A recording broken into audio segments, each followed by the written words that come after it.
Thanks so much for tuning in to the Line of Fire broadcast. I hope it's becoming a daily habit for you. I hope you look forward to this time that we have together. On my end, I really pray that each show will impact you, that genuinely we can infuse you with faith and truth and courage. It'll be like getting a divine infusion, that strength will come, that courage will come, that the infusion of truth will give you confidence where you can stand strong in the line of fire today. Welcome to the broadcast. And please sign up for our life-giving, equipping frontline newsletter. We so much want to get into your hands. It's just another way that every month we can infuse you with grace and yes, get divine truth into your soul, into your spirit, and your mind. Look, it's a challenging time to live. I know on the one hand, it's a time of ease and plenty compared to much of the rest of the world and compared to world history. I mean, we have lives that are not, for the most part, right on the edge with just, we barely make it in the midst of famine and drought. And I mean, we travel in air-conditioned cars. We have refrigerators in our home and temperature-controlled homes. We can FaceTime with people all around the world. And instead of being isolated, we have so much abundance in terms of food and the options. Our grocery stores are stocked, and yet it's a challenging time to live. It really is. There's so much spiritual opposition, moral opposition, so much confusion, so many distractions. So let us be one of these daily things that just helps you get grounded again.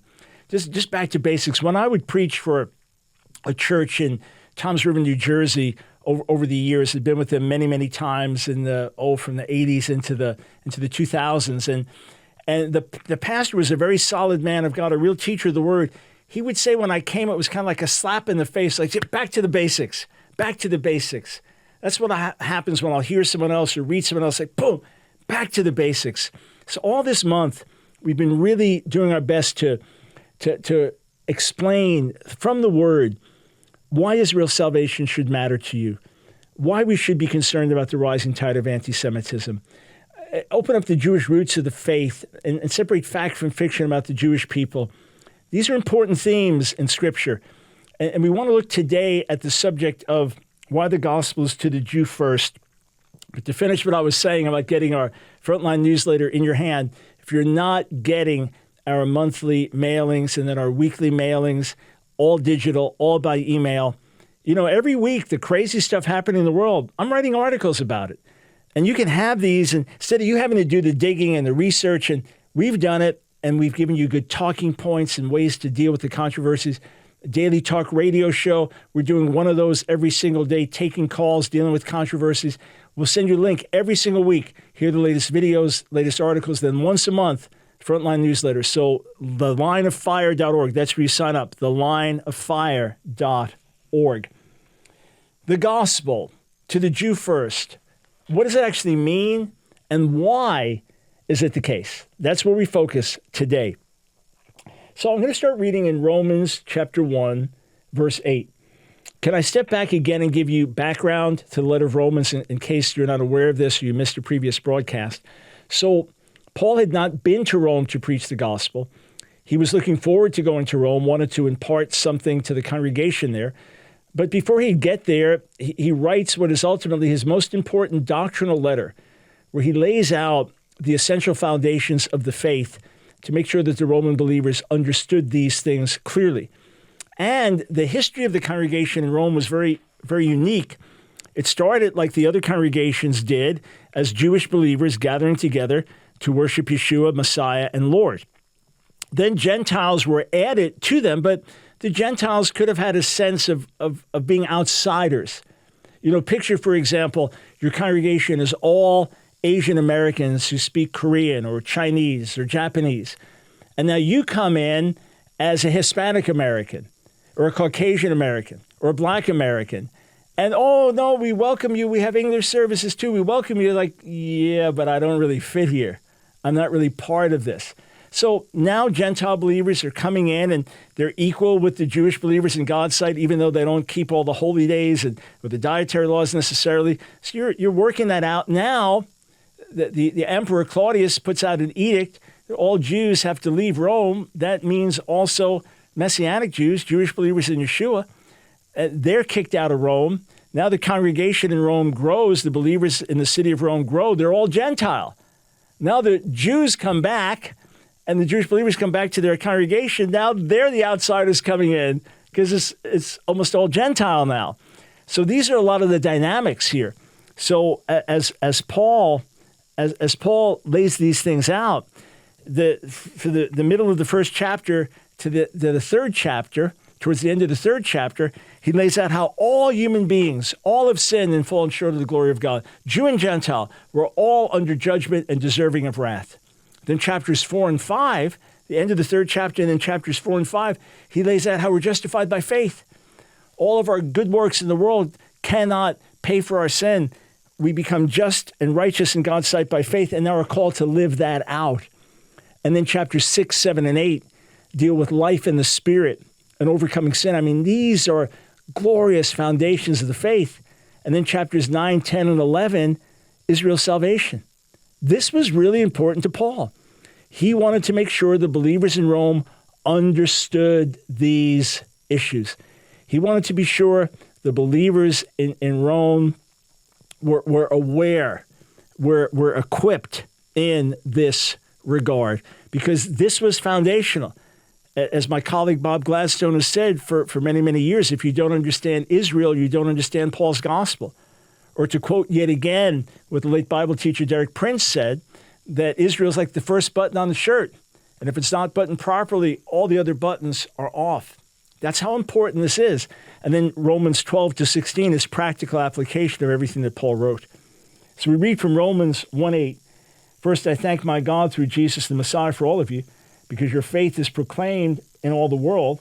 For God is my witness, whom I serve with my spirit in the gospel of his Son, that without ceasing I mention you always in my prayers, asking that somehow by God's will I may now at last succeed in coming to you. For I long to see you, that I may impart to you some spiritual gift to strengthen you. That is, that we may be mutually encouraged by each other's faith, both yours and mine. I do not want you to be unaware, brothers, that I have often intended to come to you, but thus far have been prevented, in order that I may reap some harvest among you, as well as among the rest of the Gentiles. I am under obligation both to Greeks and to barbarians. So barbarians were other foreigners. Greeks called them barbarians because their speech sounded like they were just saying bar, both to the wise and to the foolish. So I'm eager to preach the gospel to you also who are in Rome. Then he says this, verse 16, for I'm not ashamed of the gospel. You think, why would you say those words, I'm not ashamed of the gospel? If I introduce you to my wife, Nancy, I don't say I'm not ashamed of Nancy. She's the greatest joy of my life outside of the Lord. When I introduce you to my kids or grandkids, I don't say, here are my kids, grandkids, here are our daughters, my sons-in-law, grandkids, and I'm not ashamed of them. No, I'm so proud of them. I think they're amazing. Why would Paul say I'm not ashamed of the gospel? Because the gospel brings reproach. Because the gospel was despised in the ancient world. As Paul writes in 1 Corinthians 1, to the Jews, it was a stumbling block. To the Greeks, it was foolishness. And in the Roman world, the founder of your movement dying a criminal's death, you couldn't have been worse. You couldn't have come up with a worse idea.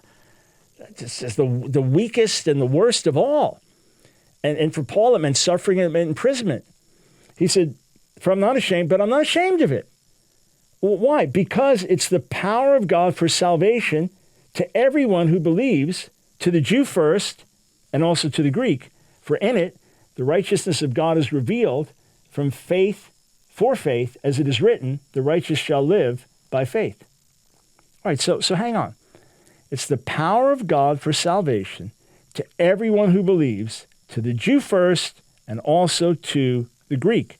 So what actually does that mean, to the Jew first? Some say it's just historical. In other words, the gospel came to the Jewish people first, right? And then the Jewish people rejected it. That went to the Gentiles.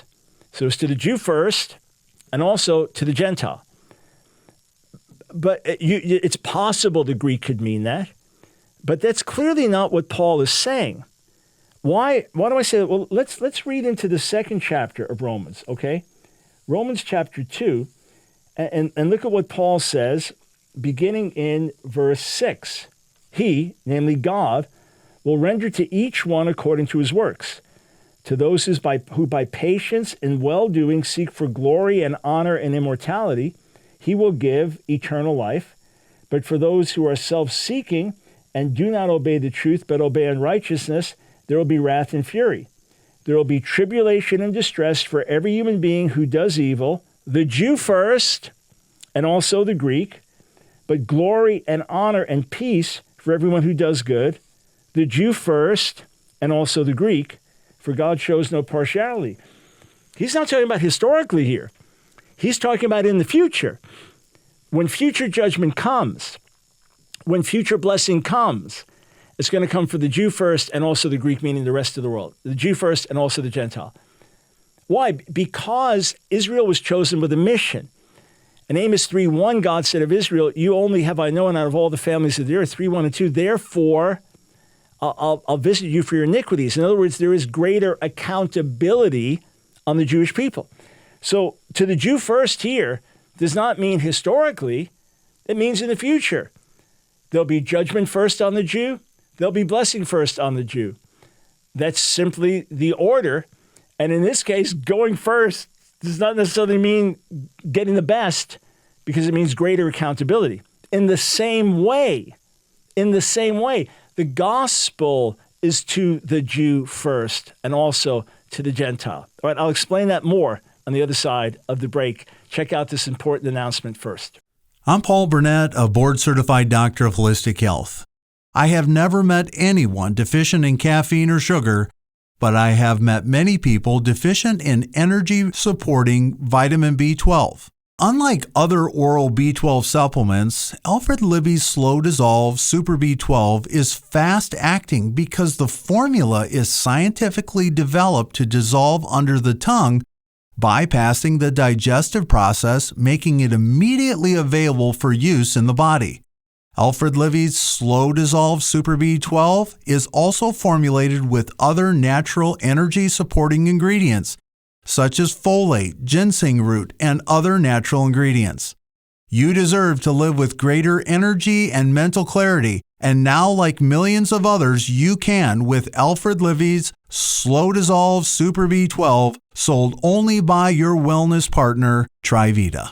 To order Alfred Libby's B12 for yourself, call 1-800-771-5584 or online at Trivita.com. Order today and use promo code BROWN25 to receive 25% off your order. As a new customer, 100% of your order proceeds from your first order will go to support the Line of Fire radio broadcast. Call 1-800-771-5584, 1-800-771-5584, or online at Trivita.com. We are back to our topic of to the Jew first. Why is that so important in God's sight? We see in the book of Acts that this was the pattern. The gospel was preached to the Jewish people first, and not just one time. In other words, it wasn't just a few times the gospel was preached, the Jewish hearers largely rejected it, and the apostles said, okay, we go to the Gentiles. No, that continued to be the pattern. So that's what Paul does in his ministry. Paul, who wrote these words, I would think that the one who wrote these words is the one who can explain what these words meant, and that we can see by his own life what he did. When he would go into a city, the first thing he'd look for to share the good news of the Messiah was who? Jewish people. This was the good news about their Messiah. This was the good news about the one they had been praying for generations. This was the one who fulfilled what was written in Moses and the prophets. So he's first going to go to the people to whom the Messiah came. John 1, he came to his own, and his own received him not. He came into the world didn't recognize him. But he first went to his own, right? And in Yeshua's earthly life, his main mission was only to his people. When he sent the 12 out, he said, go only to the lost sheep of the house of Israel, Matthew 10. Of course, he did reach out occasionally and touch Gentiles, but the main mission was Israel first. Now, the Messiah is risen from the dead. So what does Paul do? He starts in the synagogue. You say, but look in Acts 13. He gets rejected in the synagogue. He's in Pisidian Antioch. He gets rejected there, and ultimately the message is not heard by the synagogue hearers as a whole. So he says, fine, your blood's on your own hands. I'll go to the Gentiles. And then he goes and brings the word to the Gentiles in the city. But then when he goes to other cities, like for example, when he gets to Thessalonica in Acts 17, he starts in the synagogue again. Well, why? Because it's a message for the Jewish people first. You say, yeah, but through history, things have shifted now. And Christianity is the religion that believes in Jesus, and Judaism is the religion that rejects Jesus. Of course, that's making the separation even deeper because the roots of the Christian faith are Jewish and biblical, right? But let's put that aside for a moment. Let's put that aside. Let's focus on this. Yes, it's true that the religion of Judaism has developed without Jesus, Yeshua, and it's developed its own traditions and holds to traditions from the Old Testament and traditions of the rabbis. And as a religion rejects Yeshua, I understand that.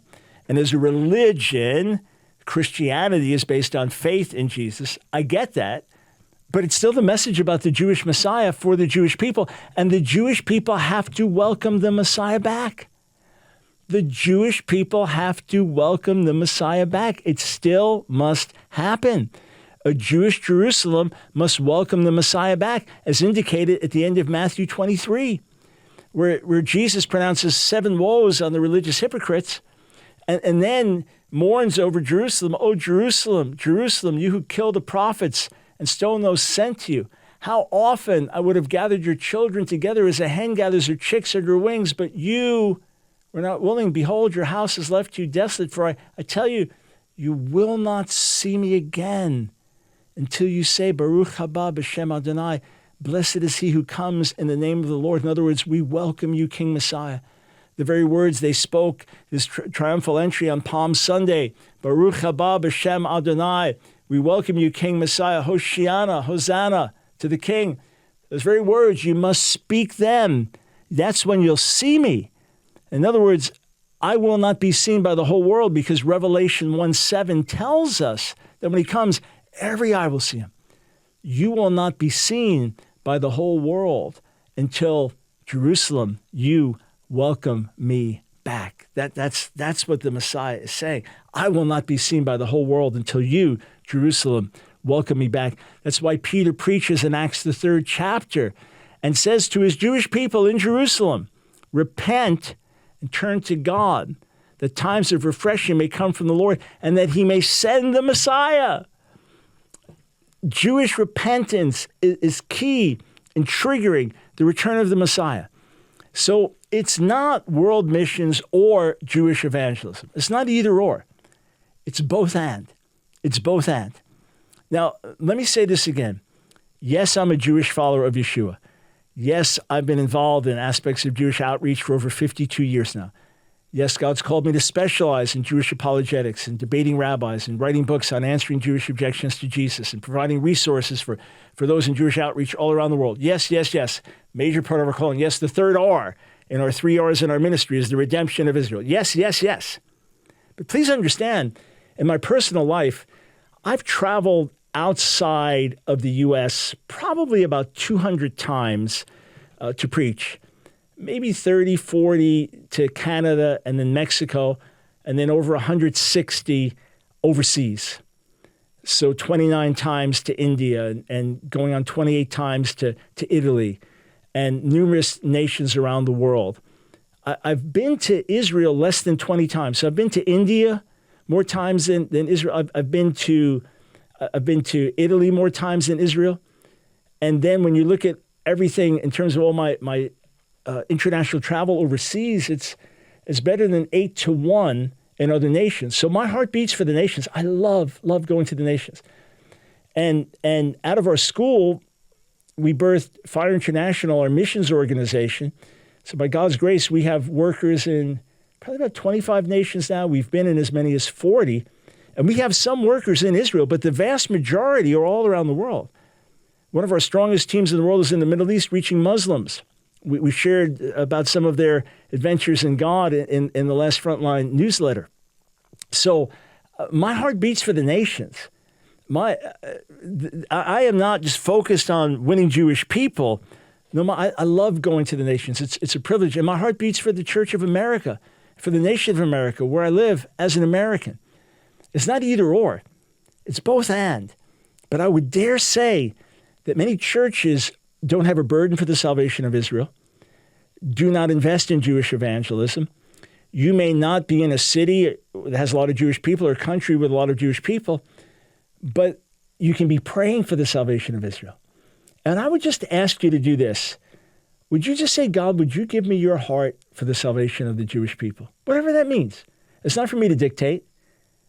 Lord, would you give me your heart on the salvation of Israel? Would you give me your burden for the salvation of Israel? And see what he drops in your heart. It could be by way of deep intercession, that a burden grows. It could be just a daily prayer that's introduced, or something, maybe a pastor that you begin to pray for in your church.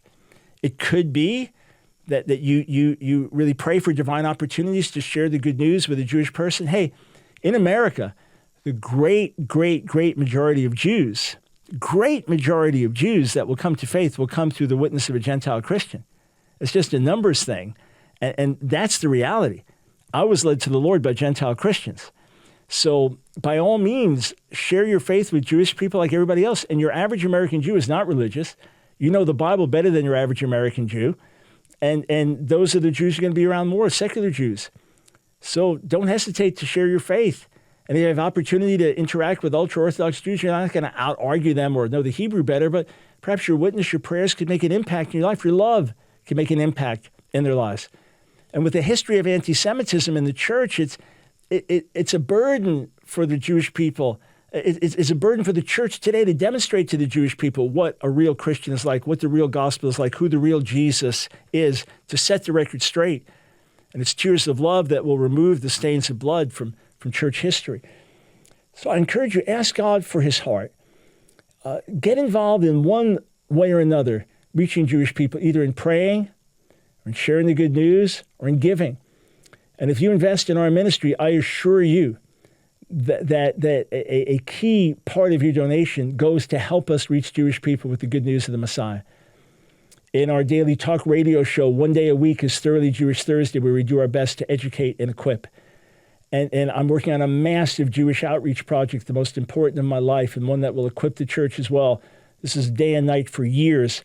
You're helping hold my hands up as I do that. And we're getting more and more of our materials out in multiple languages around the world, and working with a team to establish a very special training school in Jerusalem. So you're helping us reach out. As you support us, you're directly involved in helping live out to the Jew first. To join our team, and there are other ministries out there as well, but if you have confidence in what we're doing and want to partner together, let us be your outlet. Let us be your outlet for Jewish evangelism. At the same time, we stand up against the lies of anti-Semitism. This is Dr. Michael Brown. Thanks so much for tuning in. Just a reminder that we are listener-supported. If we have been a blessing to you, if you're being enriched in the word and prayer in your own walk with God through this broadcast, then stand with us so that we can reach many, many more and bless many, many more. Together, friends, we're making a difference. So go to thelineoffire.org, thelineoffire.org, and click donate.